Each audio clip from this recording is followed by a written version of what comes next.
우리 다 같이 32장 펴시고 1절 부르심으로 10월 둘째 주 주일 오전 예배를 하나님 앞에 드리겠습니다.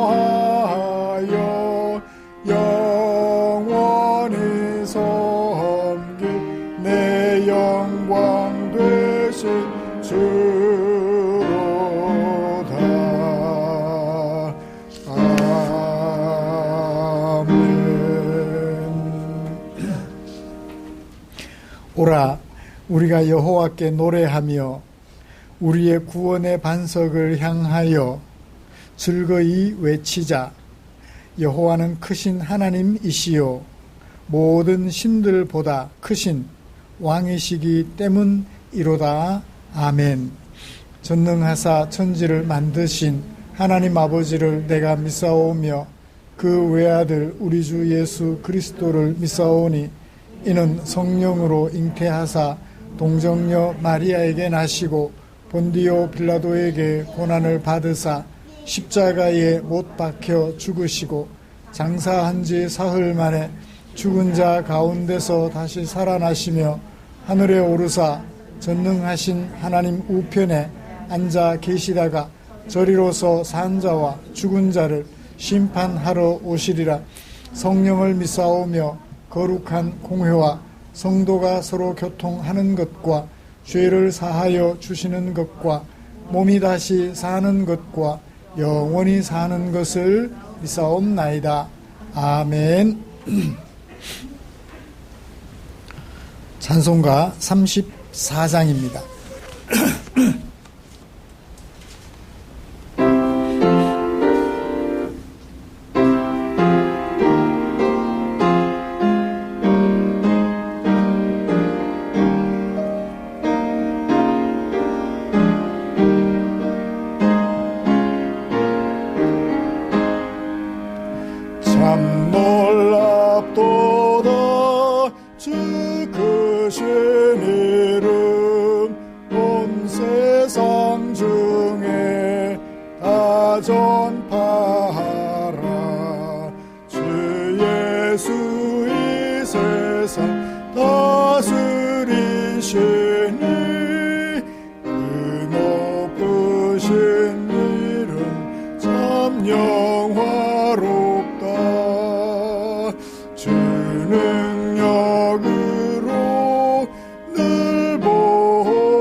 하신 주를 찬양하리라.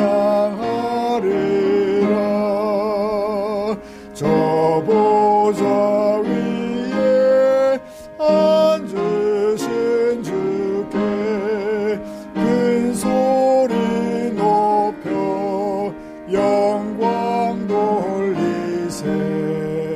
저 천군 천사들 그 보좌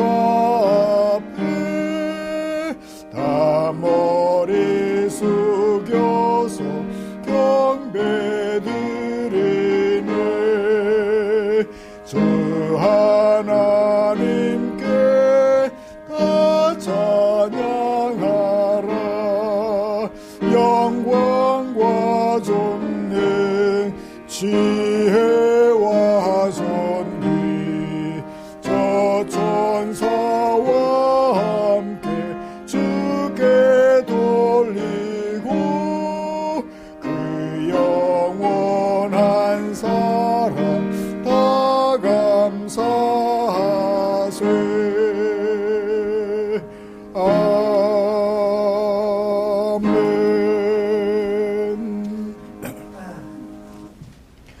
교독문 42번입니다. 시편 98편 주보에 기록된 교독문 함께 교독하겠습니다. 새 노래로 여호와께 찬송하라. 그는 기이한 일을 행하사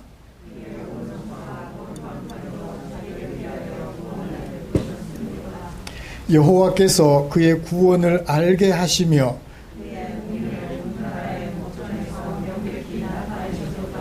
그가 이스라엘의 집에 베푸신 인자와 성실을 기억하셨으므로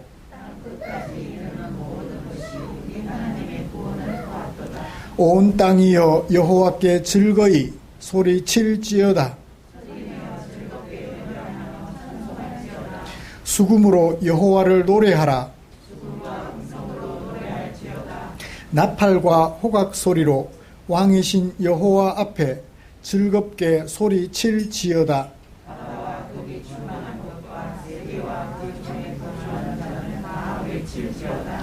여호와 앞에서 큰 물은 박수할지어다. 사락이 함께 즐겁게 노래할지어다. 아멘.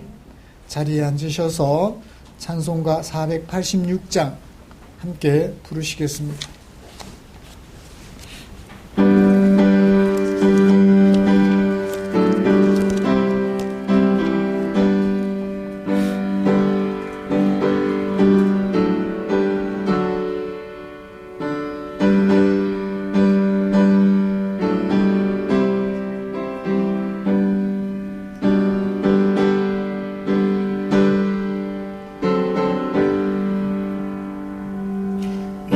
세상에 근심된 일이 많고 참 평안을 몰랐구나. 내 주 예수 날 오라 부르시니 곧 평안히 쉬리로다. 주 예수의 구원의 은혜로다. 참 기쁘고 즐겁구나. 그 은혜를 영원히 누리겠네. 곧 평안히 쉬리로다. 이 세상에 공고한 일이 많고 참 쉬는 날 없었구나. 끝내 주 예수 날 오라. 곧 평안히 쉬리로다. 예수의 구원의 은혜로다. 참 기쁘고 즐겁구나. 그 은혜를 영원히 누리겠네. 곧 평안히 쉬리로다. 이 세상에 죄악된 일이 많고 참 죽을 일 사였구나. 내 주 예수 날 건져 주시오니 곧 평안히 쉬리로다. 주 예수의 구원의 은혜로다. 참 기쁘고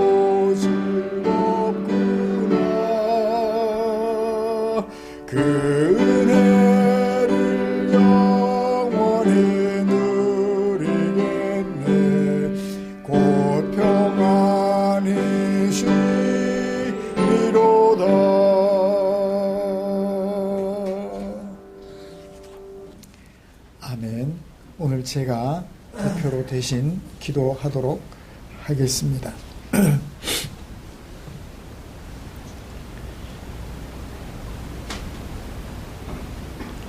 주변을 돌아보아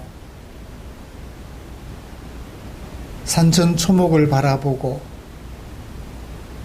주변을 돌아보아 하늘을 보니 우리에게 삶의 터전으로 허락해 주신 이 우주가, 우리에게 삶의 터전으로 허락해 주신 이 지구가 얼마나 아름답고 얼마나 보기에 좋은지요. 우리에게 생명부지가 어려운 것을 만들어 놓고 초대하신 것이 아니라 아름답게 만들어 놓고 우리를 초대하여 이곳에 살게 하시니 우리 주님의 놀라우신 솜씨와 능력을 찬양합니다. 잠시라도 호흡을 멈추면 죽음에 이를 수 있지만 부지런히 호흡하기만 하면 생존할 수 있는 주변 환경을 만들어 주셨으니 그 놀라우신 하나님을 찬양합니다. 그 하나님께서 우리를 당신의 백성으로 불러주셨습니다. 우리를 죄에서 건지시려고 예수 그리스도를 보내주셨고, 그리고 그 예수님을 버리심으로 우리를 대신 구원해 주셨습니다. 그리고 그런 예수님을 다시 부활시켜 하나님의 자리에 이르게 하시고 오늘까지 우리와 함께 하시오니 주님께 감사와 찬양을 드립니다. 우리 남은 생에 살아가는 동안 우리와 함께 하시는 이 하나님의 은혜를 힘입어 발자취를 옮기고 우리의 입술을 열어 말하며 우리의 손을 내밀어 주의 말씀 따라 이웃을 살게 하는 아름다운 주의 종들 되게 하여 주시옵소서. 고맙습니다. 이곳에 사랑하는 지체들과 함께 하나님을 예배하게 해 주셨습니다. 연세 많은 어른으로부터 이제 갓 태어난 아이까지 함께 한 공동체가 되어서 하나님을 섬기며 예배하며 서로를 돌아보며 우리에게 허락하신 사회를 책임지고 돌아볼 수 있게 하시니 고맙습니다. 우리에게 이 아름다운 복음 알게 하시고 살게 하셨으니 그 은혜 감사하며 오늘도 예배드립니다. 하나님 말씀 앞에 머리를 조아립니다. 우리에게 함께하여 주시고 우리의 예배를 기쁨으로 받아 주시옵소서. 하나님 아버지, 우리 지체들을 돌아봅니다. 강건한 지체들도 있사옵고 연약한 지체들도 있습니다. 연로하신 지체들도 있고 이제 자라가는 어린아이들도 있습니다. 각자에게 필요한 은혜를 우리 하나님께서는 잘 아십니다. 젊은 친구들은 노인에게 필요한 것이 무엇일까 잘 알지 못하지만 우리 하나님께서는 아이로부터 어른에 이르기까지 각자에게 필요한 것을 아신즉 주께서 때를 따라 도우시는 은혜로 일용할 양식이면 일용할 양식, 편안한 잠자리면 편안한 잠자리 주께서 선히 간섭하시고 인도하여 주시옵소서. 하나님 아버지, 혼란한 사회 속에서도 우리 그리스도인들이 중심을 잡고 이쪽 저쪽 편에 서서 서로 손가락질하고 저주하기보다는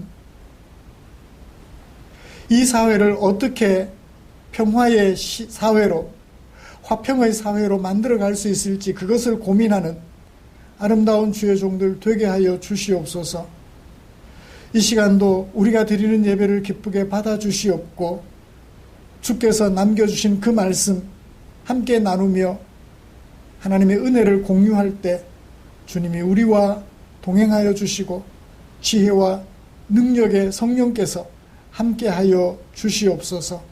예배 시종을 주께서 주관하여 영광 받으시며 은혜 베풀어 주실 것을 기대하며 우리 구주 예수님의 이름으로 기도드리옵나이다. 아멘.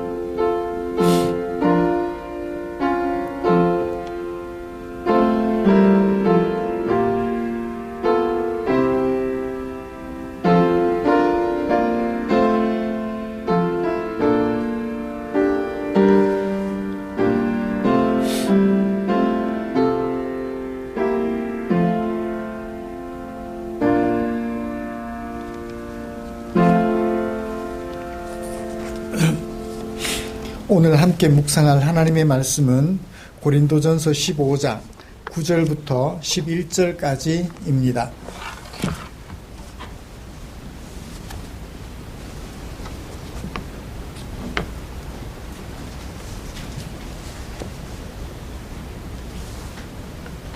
(15장) 9절부터 11절까지 본문이 짧으니까요, 우리 한 목소리로 같이 읽고 싶습니다. 찾으신 줄 알고 함께 읽읍시다. 나는 사도 중에 가장 작은 자라. 나는 하나님의 교회를 박해하였으므로 사도라 칭함받기를 감당치 못할지니라. 그러나 내가 나 된 것은 하나님의 은혜로 된 것이니 내게 주신 그의 은혜가 헛되지 아니하여 내가 모든 사도보다 더 많이 수고하였으나 내가 한 것이 아니요 오직 나와 함께 하신 하나님의 은혜로라. 그러므로 나나 그들이나 이같이 전파하매 너희도 이같이 믿었느니라. 아멘. 같이 찬양 하나 부르고 말씀 나누십시다. 기쁨으로 찬양 157번입니다.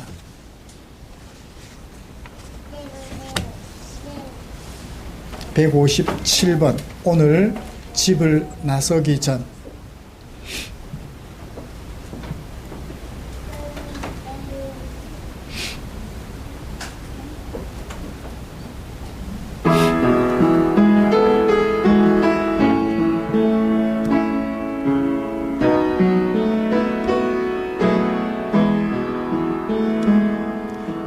오늘 집을 나서기 전 기도했나요? 오늘 받을 은총 위해 호소했나요? 기도는 우리의 안식 빛으로 인도하리. 앞이 캄캄할 때 기도 잊지 마세요. 마음에 분이 가득할 때 기도했나요? 나의 앞길 막는 친구 용서했나요? 기도는 우리의 안식 빛으로 인도하리. 길이 캄캄할 때 기도 잊지 마세요. 어려운 시험 당할 때 기도했나요? 주가 함께 당하시면 능히 이기리. 기도는 우리의 안식 빛으로 인도하리. 앞이 캄캄할 때 기도 잊지 마세요. 나의 일생 다하도록 기도하리라. 주께 맡긴 나의 생애 영원하리라.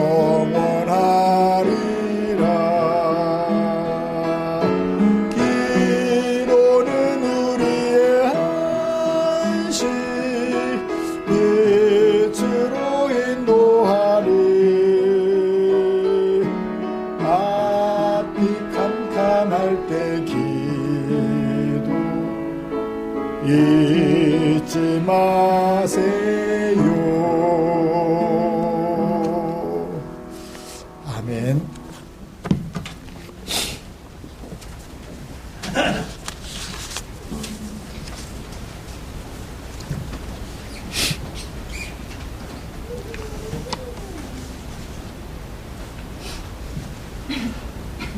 우리는 지난주에 그리스도께로부터 받지 않은 복음, 곧 자기 복음을 전하는 사람들 때문에 고린도 교회의 일부가 복음으로부터 저만큼 멀어져 있었다는 사실을 살펴보았습니다. 대표적으로 15장 12절에서 볼 수 있었던 것처럼 부활을 믿지 않는 사람들이 생겨났던 것이지요. 그래서 바울은 자신이 듣고 받아서 전해주었던 복음을 다시 상기시켜 주겠다고 하는 말씀을 살펴보았습니다. 바울이 전한 복음의 핵심은 우리를 죄에서부터 구원하시려고 예수님이 사람의 몸으로 오셨으며 죄에 있는 사람을 대신하여 하나님으로부터 죄 없으신 예수님이 버림당하셨다는 것입니다. 그리고 그런 예수님을 기쁘게 여기신 성부 하나님께서 죽음 당하신 예수님을 다시 살리셨다는 것이 복음의 절대적 핵심입니다. 사랑하는 성도 여러분, 우리는 지난 한 주간 동안 듣고 받지 않은 복음, 곧 거짓 복음, 곧 자기 복음을 전하는 사람들에게 영향을 받지는 않으셨을까요? 듣고 받은 바울과 사도들이 공감했고, 그리고 함께 같은 마음으로 전해준 성경에 기록된 그 복음에 집중하셨나요? 그래서 부활을 부인하는 어떤 사람들과 달리 부활 신앙을 견고하게 지켜내셨나요? 그렇게 하셨을 것이라고 믿습니다. 이처럼 온전한 복음을 공부하고 그 복음을 신뢰하며 그 복음 안에서 온전한 신앙을 가지고 살아가려는 우리를 위해서 하나님께서는 당신의 마음을 성경에 담아 주셨지요.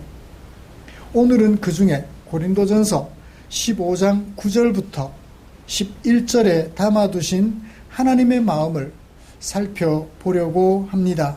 말씀 나눌 때 하나님의 크신 은혜가 우리 마음속에 물밀듯이 밀려와서 감격하는 복된 시간 되기를 원합니다. 먼저 우리가 함께 읽은 본문은 어떻게 구성이 되었고 어떤 주제를 담고 있는지 정리한 후에 설교를 계속 진행하도록 하겠습니다. 도입 문단은 9절과 10절입니다. 설교의 시작이지요. 이 설교를 왜 하는가? 11절 중심 문단입니다.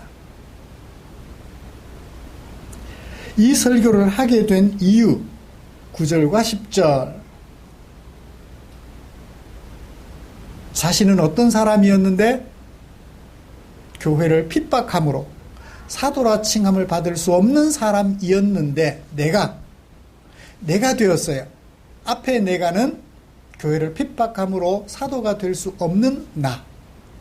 내가 되었어요. 어떤 내가 되었어요? 하나님의 은혜로 되었는데 어떻게 해요? 모든 사도보다 더 많이 수고하는, 더 많이 고통당하는, 더 많이 희생하는, 무엇을 위해서? 복음을 전하기 위해서. 그런 내가 되었다. 그런데 이런 내가 된 것은 뭐다? 뭐 때문이다? 10절 마지막에 나와 함께 하신 하나님의 은혜 때문이었다. 이 11절이 가장 많이 교회에서 오해되는 부분이죠. 내가 나 된 것은 하나님의 은혜로다. 공부 못했던 내가 공부 잘하는 사람이 된 것이 하나님의 은혜다. 나 같은 사람에게 우리 집 자녀들 3명이 다 박사가 되었다. 예수 안 믿었으면 선생질만 했을 텐데 예수 믿고 목사가 되었다. 과거보다 지금 잘 되었을 때 그 잘된 것을 가지고 뭐라고 말해요? 하나님의 은혜로라. 내가 예수 믿기 전에는 가난했는데 예수 믿었더니 부자가 되었다. 내가 병이 많았는데 예수 믿고 건강하게 되었다. 내가 나 된 것은 하나님의 은혜라. 이 10절 말씀을 너무나도 오해하게 만드는, 이상하게 만드는,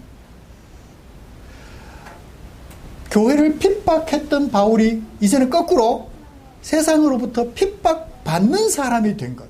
복음을 전하기 위해서 강 건너다가 죽을 뻔도 하고, 바다 건너가다가 죽을 뻔도 하고, 독사에 물려 죽을 뻔도 하고, 사람들에게 오해를 받아서 감옥에 갇히기도 하고, 그런 사람이 된 것이 뭐 때문이라고요? 하나님의 은혜 때문이라고 말하는 것을, 자, 이처럼 온전한 사도들보다 더 훌륭한 사도가 된 것은 하나님의 은혜다. 이런 내가 뭘 전했다? 복음을 전했다. 11절. 그런 내가 전파했다. 무엇을? 복음을 전파했다. 어떤 복음? 1절부터 8절까지. 지난주에 살펴보았던 예수님이 이 땅에 오셔서 죽으셨고, 그런 죽으신 예수님을 하나님이 다시 살리셨다.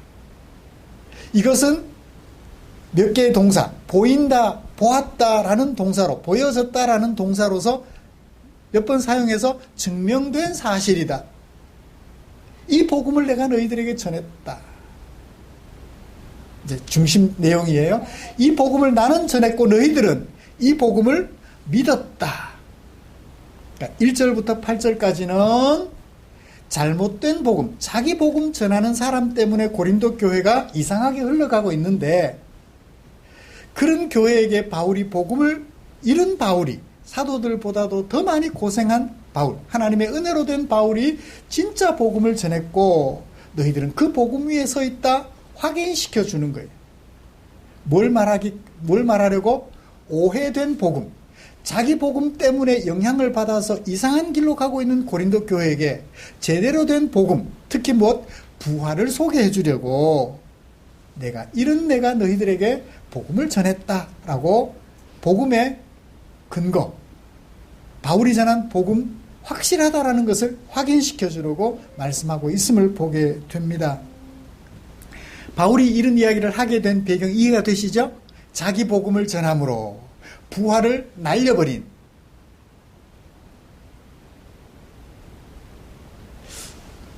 다른 얘기를 하고 싶은데 참아야 될 것 같아요. 부활을 날려버린, 복음 중에서 가장 중요한, 복음 중에 중요하지 않은 것이 어디 있겠습니까? 복음 중에 중요한 부활을 날려버린, 그리고 살아가는 고린도 교회에게 부활을 날리면 안 돼! 라고 말해주는 바울의 심정을 오늘 우리는 1절부터 11절 말씀에 담아두고 있음을 살펴볼 수 있었습니다.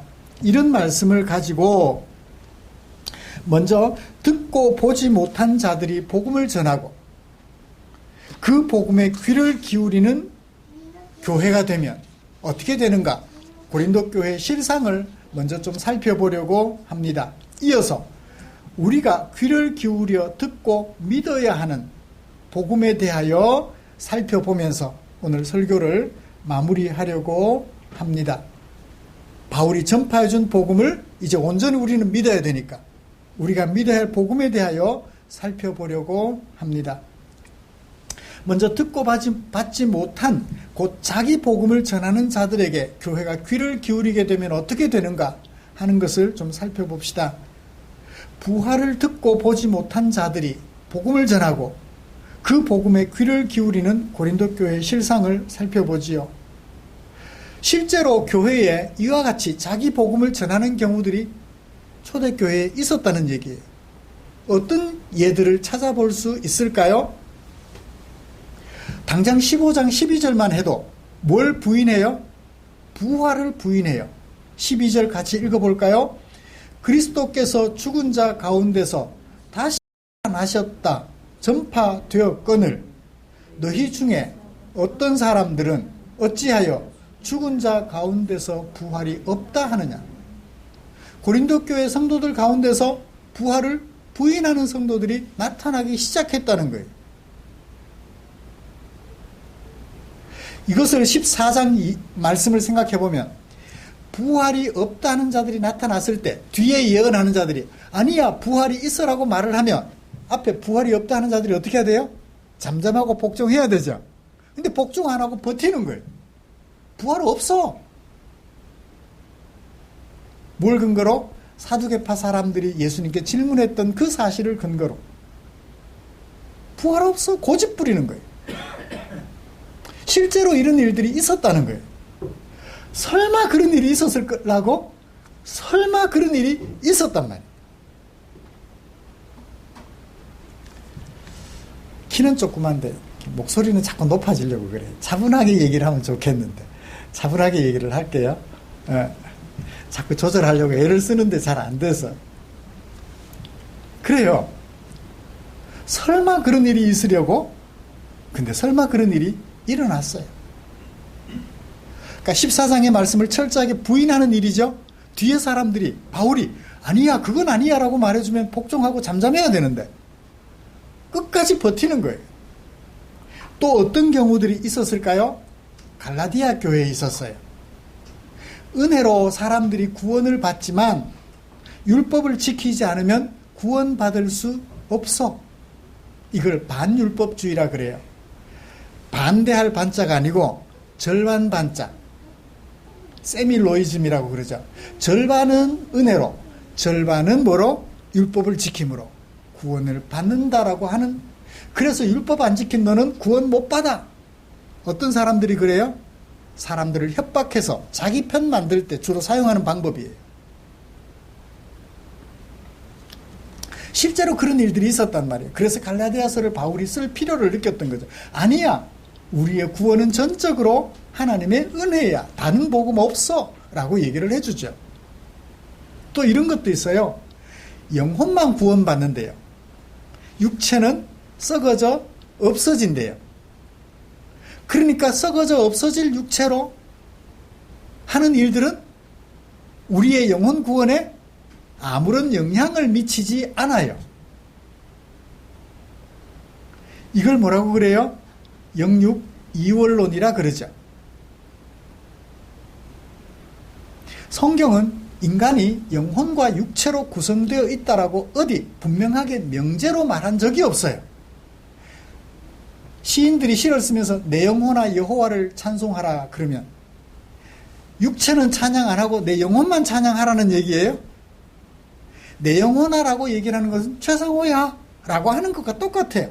그러니까 하나님과 관련이 있을 때는 영혼이라고 얘기를 하고 하나님과 관련이 없을 때는 육체의 길, 육신이라는 단어를 써요. 대조되는 상황을 말하기 위해서 영혼이라는 단어를 만들어냈지 영혼이 육체와 구별되어 존재한다는 것을 말하려고 영혼이라는 단어를 쓴 것은 아니라는 말이에요. 이건 뭘 문제로 만들어요? 니골라당에 그랬던 사람들이죠. 분명히 예수 믿는다고 교회 와서 성경책 들고 다니고 하나님께 예배드린다고 엎드렸는데 세상에 나가면 나쁜 짓이란 나쁜 짓은 다 해요. 왜? 영혼 구원에 아무 지장이 없으니까. 영혼만 새롭게 하면 되니까.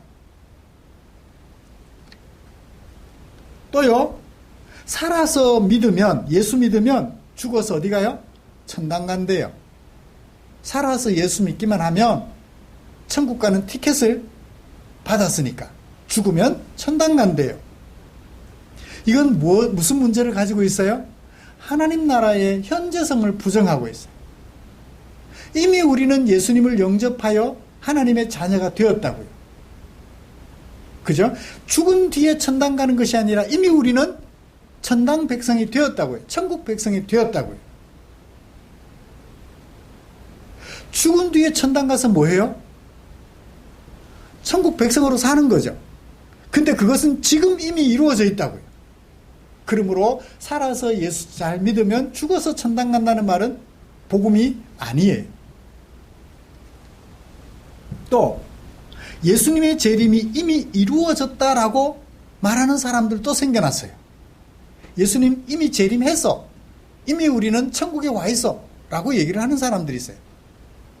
이걸 철저종말론이라고 그래요. 이미 예수님 재림하셨대요. 내가 재림 예수라고 말하는 사람들 종종 있죠?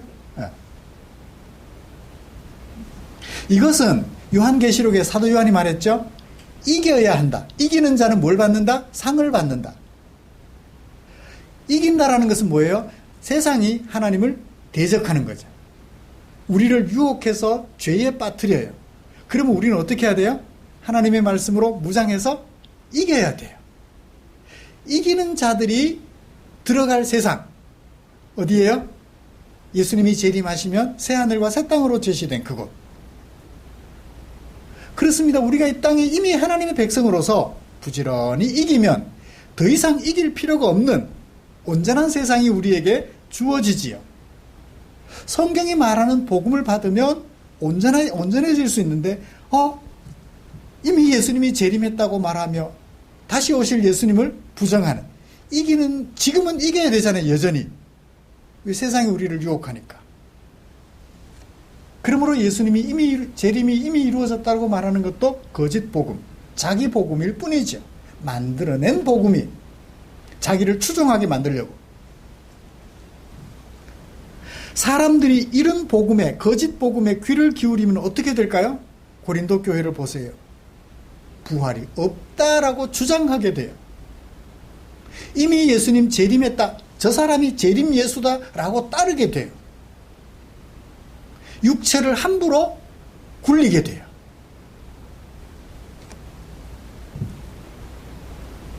그래요. 은혜로 구원받지만 율법을 지키지 않으면 구원받을 수 없다라고 하는 사람들 보면 어떻게 돼요? 교회가 늘 불안해요. 어느 정도 지켜야 구원받지? 그 기준이 모호해요. 그죠? 그래서 가지는 의문이 있습니다. 오늘 저녁에 내가 죽으면 천국 갈 수 있을까? 불안한 거예요. 이런 질문을 하게 돼요. 내가 이미 천국 백성 된 것도 잊어버리고 내가 오늘 저녁에 죽는다면 천국 갈 수 있을까? 이상한 고민을 하게 돼요. 율법을 얼마나 지켜야 천국 가죠? 천국 갈 수 있도록 율법을 지킬 사람이 있나요? 없잖아요. 영혼만 구원받는다. 육체는 썩어 없어질 거다. 니골라당과 같은, 요한계시록에 요한이 말했던 니골라당과 같은 사람들이 생겨난다고요.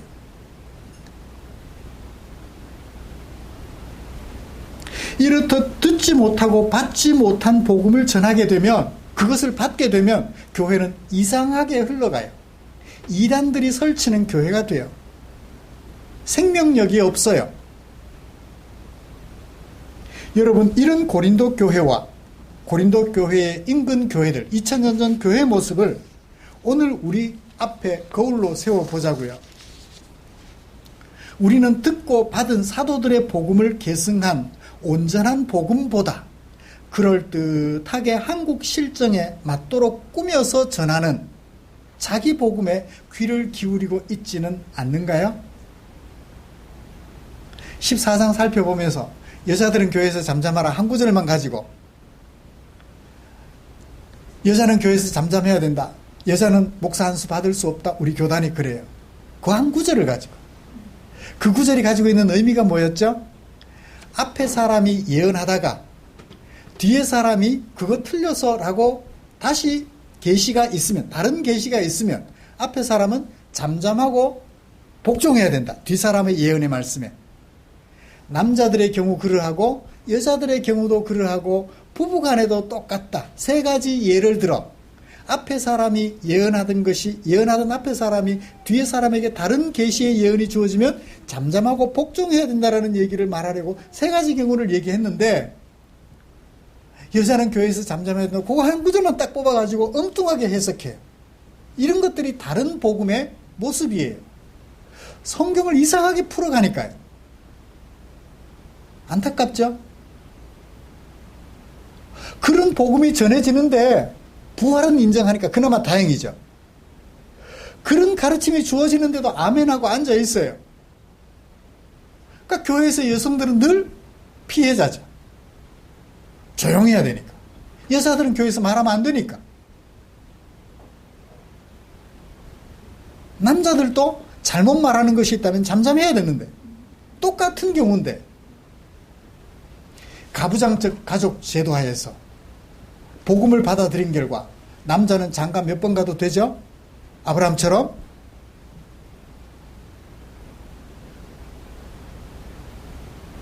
아브라함 몇 번 장가 가잖아요. 성경을 글자 그대로 믿어야 된다면서요. 성경을 전부 가부장적 가족 제도로 이해를 해서 가정의 가장은 남자고 여자는 도우미일 뿐이야. 그렇게 오해가 되죠. 아기 낳는 도구. 가문의 이름을 잇는 도구 정도로 인식이 되어가고 있다. 얼마나 안타까운 사실인지. 이 고린도 교회를 우리 앞에 세워서 복음이 복음되게 만들어갈 필요성을 절실히 느끼는 우리가 되었으면 좋겠습니다.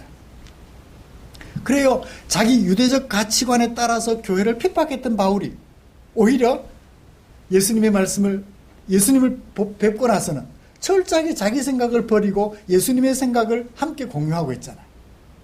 그렇게 된 것은 누구 때문이다? 무엇 때문이다? 하나님의 은혜 때문이었다고 얘기를 합니다. 그래요. 우리 이 고린도 교회 앞에 세워놓고 보니까 비슷한 면들이 많아요. 그죠? 그러므로 어떻게 해요? 성경을 날마다 살펴서 성경에 기록된 복음에 합당하게 복음을 잘 찾아서 그 복음에 합당하게 생활함으로 우리에게 평화와 기쁨을 가득하게 만들어가야 될 필요성을 절실히 느끼죠. 이제 교회가 하나님의 은혜로 듣게 되고 보게 된 사람들이 전하는 복음의 귀를 기울이게 되면 어떻게 되는지 살펴볼까요? 듣고 받은 복음을 전하는 사람이 전하는 복음은 어떤 복음이죠? 15장 3절부터 8절에 소개해 주었습니다. 예수님을 구주로 영접한 사람은 지금 거듭나게 되죠? 어떤 예수님? 이 땅에 사람으로 오셔서 십자가에 못 박혀 죽음 당하시고 3절에 죽으시고 4절 장사 지낸 바 되셨다가 동사 3개 죽으시고 장사되었다가 살아나사 능동태처럼 표현했는데 수동태라 그랬죠. 하나님이 다시 살려주셔서 이것이 어떻게 됐어요? 보이시고 보여졌다. 보여졌다. 수동태를 능동태로 바꾸면 보았다. 증명이 되었다. 보는 것은 오감 중에 하나로 사실을 사실로 증명하는 데 중요한 도구가 된다고 말씀을 드렸습니다. 그래요. 죽음당하시고 장사되었다가 하나님에 의하여 다시 살리심을 받은 예수님. 이 예수님을 믿으면 지금 거듭나게 되는 거예요. 나중에 거듭나는 것이 아니고 지금 거듭나게 돼요. 지금 거듭난 사람은 예수님 재림으로 시작되는 최종적 부활을 경험하게 될 거예요. 누구처럼? 예수님처럼. 듣고 받은 복음 전하는 사람이 전하는 복음 핵심이 바로 이것입니다. 자, 그렇게 교회를 핍박하던 바울이 어떻게 이 복음을 다른 사도들보다 더 수고하여 전할 수 있게 되었을까요? 어떻게? 10절을 보세요. 내가 한 것이 아니고 오직 나와 함께 하신 하나님의 은혜가 하게 한 것이다. 이 말이 굉장히 중요해요. 바울이 이런 복음을 전하게 된 것은 그건 복음이 아니야 라고 말하며 교회를 핍박했던 바울이 그 복음을 전하게 된 것은 뭐 때문이었다? 하나님의 은혜 때문이었다. 하나님의 은혜가 나를 강권해서 내가 그런 사람으로 변했고 그래서 복음을 그렇게 전하고 있다라고 얘기를 해요. 주한이 엄마, 주한이 아빠를 사랑하시죠? 왜 사랑하게 돼요? 주한이 아빠가 나를 사랑해주는 그 사랑이 내 마음을 자꾸 움직여서 주한이 아빠를 사랑하게 만들어요. 그죠? 거꾸로 주한이 아빠는 주한이 엄마를 사랑하세요? 왜? 주한이 엄마의 나를 향한 사랑이 나로 하여금 주한이 엄마를 사랑할 수밖에 없게 만드는 바울과 예수님의 관계가 그런 거예요. 하나님의 관계가 그런 거예요. 하나님이 나를 향하여 베풀어 주신 그 사랑이 나로 하여금 하나님을 사랑하지 않을 수 없게 만드는 거죠. 이것을 고린도후서에서 바울은 뭐라고 말을 하느냐 하면 그리스도의 사랑이 나를 강권하매, 강권했다.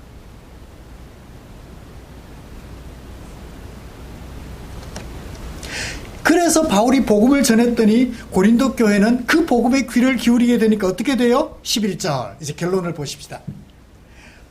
그런 바울이 하나님의 은혜로 전혀 새로운 사람이 된 바울이 전해준 복음에 고린도 교회가 귀를 기울이게 되니까 어떻게 돼요? 11절 같이 읽어볼까요?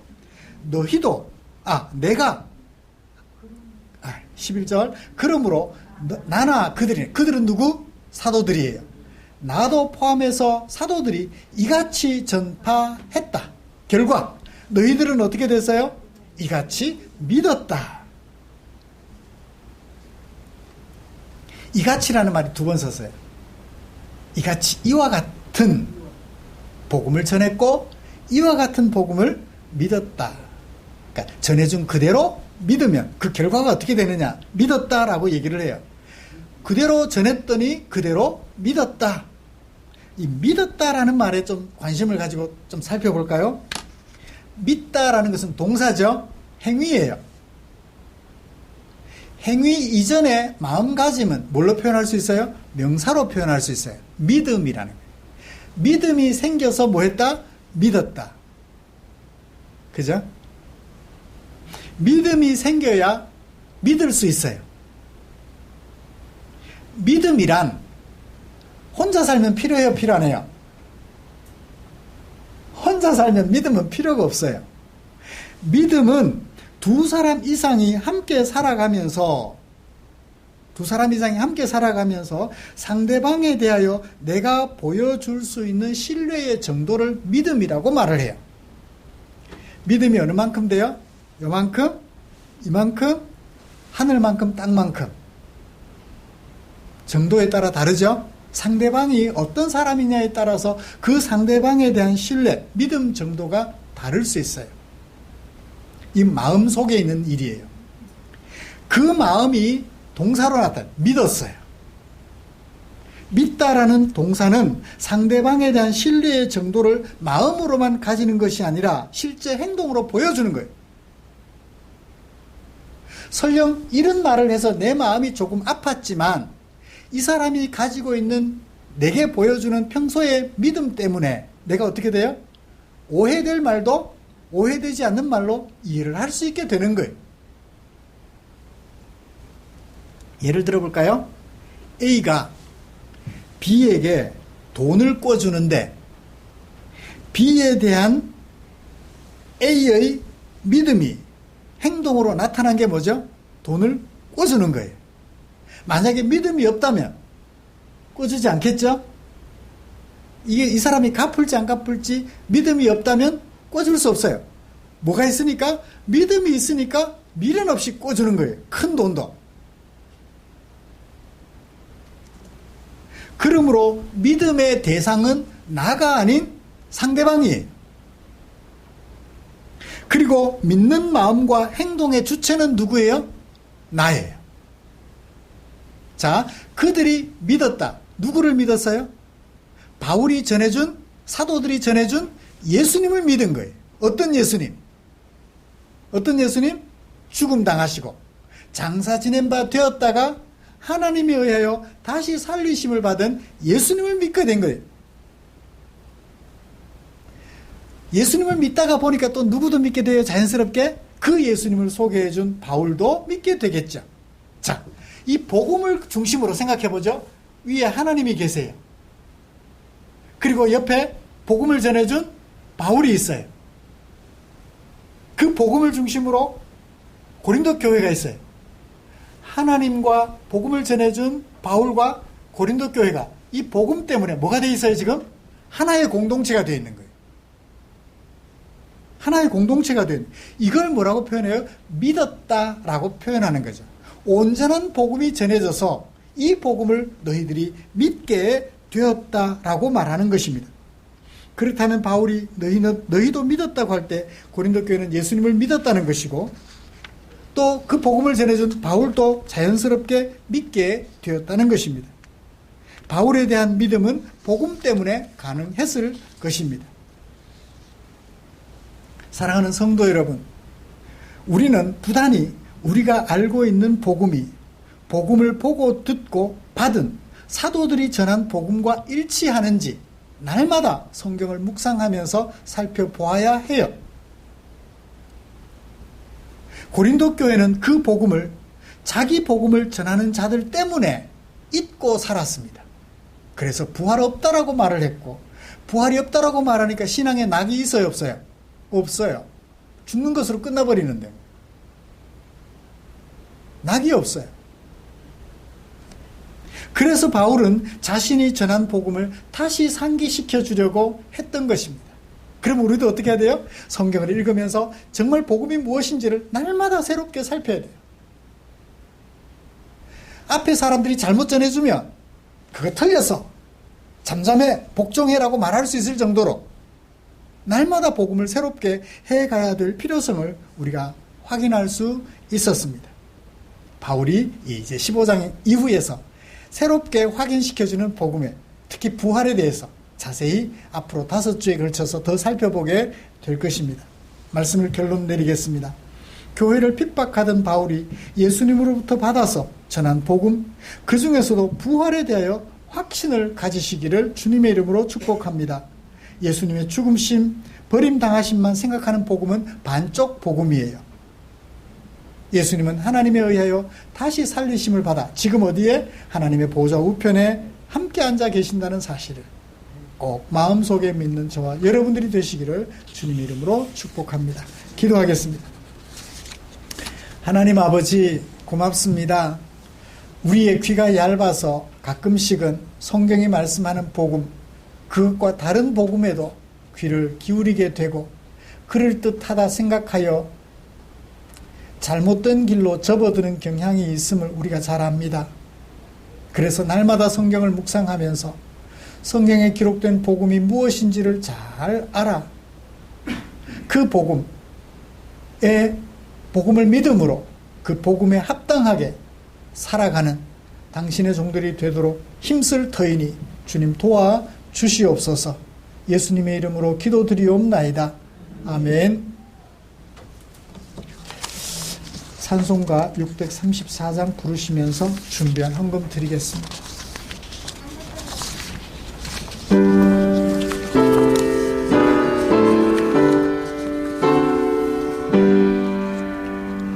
모든 것이 주께로부터 왔으니 이 예물을 주께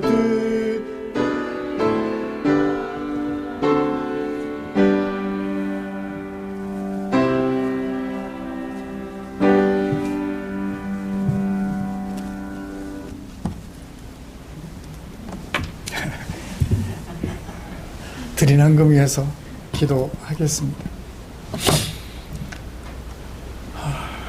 고맙습니다. 우리를 사랑하여 예수님을 이 땅에 사람으로 보내시고 우리 죄를 대신하여 버림받으시며 그런 예수님을 기쁘게 여겨 다시 살려 보좌 우편에 앉히시고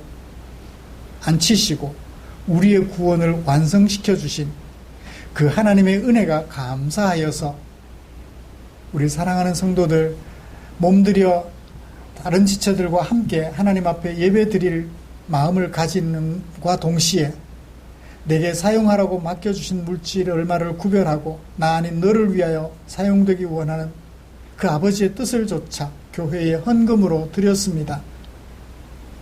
몸과 마음 다 하여 하나님을 예배하는 아름다운 성도들이 여기 이 자리에 있습니다. 주여 보시옵소서. 얼마나 아름답고 얼마나 빛이 나며 얼마나 만나는 성도들이신지요. 주여 당신의 품에 우리 성도님들을 꼭 안아주시고 등을 토닥여 주시며 네가 나를 사랑하는 줄 내가 아노라 아브라함에게 들려주셨던 그 음성 성도들의 귀 속에 들려주시옵소서. 그래서 우리 성도님들 예배 마치고 돌아가는 발걸음을 가볍게 해주시고 그 마음속에 온갖 슬픔들 다 잊어버리고 기쁜 마음 가득하여 돌아가실 수 있도록 주여 은혜 베풀어 주시옵소서. 드린 물질 축사해 주시기를 원합니다. 주께서 축사해 주셔서 이 헌금 사용되는 그곳에 주의 영광 나타나게 하여 주시옵소서. 배고파 힘들어했던 지체들의 배가 채워지고 삶의 무게에 눌려 쓰러져 있는 지체들 일으켜 세워서 용기 있게 이 사회를 내 생명 다하는 그날까지 힘있게 살아가는 아름다운 종들 되는 일에 쓰고 남음이 있도록 주님 함께해 주시옵소서. 예수님의 이름으로 기도드리옵나이다. 아멘.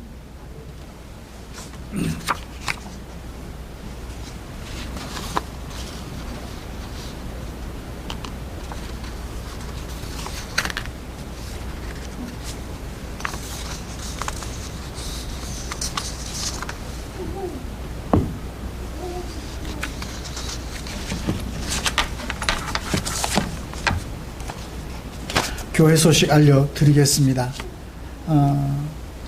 기도 순서는 순년이 되어서 다음 주 기도는 박태윤 집사님, 안혜광 집사님은 순년이 되도록 될 것입니다. 그렇게 준비해 주시면 고맙겠습니다. 우리의 삶과 인격을 아름답게 하는 하나님의 말씀 묵상, 매일매일 하나님의 말씀을 가까이 하여 묵상함으로 하나님을 닮아가는, 하나님의 자녀다워져가는 저와 여러분들을 되시면 좋겠습니다. 다음 주일 23일입니다. 미리 광고 드립니다. 주일에 후반기 성찬식 거행합니다. 23일 날은 함께 참여하여 성찬식 참여하고 은혜 받는 그런 시간 되기를 원합니다. 수제 헌금 전달했습니다. 사택과 예배당 침수로 피해를 입은 신포항 교회에 목적 헌금 100만 원과 교회 재정 100만 원 해서 200만 원 온라인으로 전달했습니다.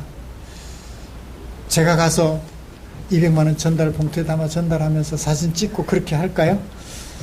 오른손이 하는 일 왼손 모르게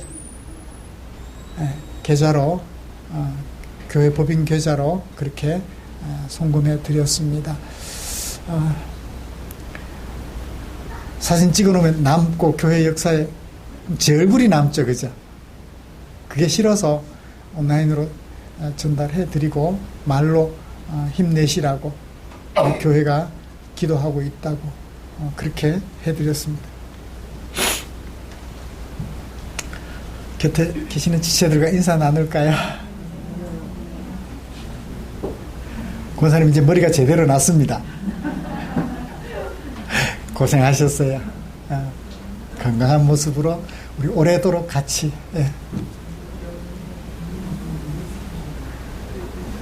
네. 대웅 형제 허리는 좀 어떠세요? 괜찮아졌어요?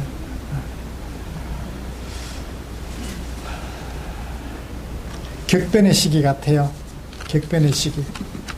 남북 간에는 긴장이 고조되고 있고 격변의 시기인 것 같습니다. 이럴 때 우리 더욱 기도하면서 이 사회가 안정이 되도록 많이 기도해 주시면 좋겠습니다.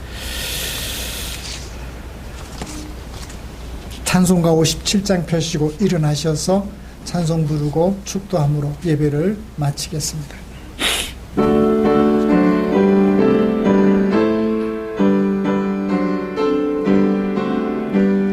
오늘 주신 말씀에 새 힘 얻어서 세상으로 나가서 살아갈 때에 나 혼자 힘으로 늘 부족하오니 주여 나를 도우사 승리하게 하소서. 아멘. 기도하겠습니다. 우리 구주 예수 그리스도의 은혜와 하나님 아버지의 지극하신 사랑하심과 성령 하나님의 인도하시고 위로 충만 교통, 격려하시는 역사가 이제 성경 속에 기록된 참된 복음 우리가 받아서 그 복음에 담겨있는 우리 구주 예수님을 믿음으로 우리의 삶이 예수님의 제자답게 하나님의 자녀답게 하나님의 백성답게 만들어가기로 다시 예배를 마치는 모든 지체들 위해 지금부터 영원토록 함께 계시기를 축원하옵나이다. 아멘.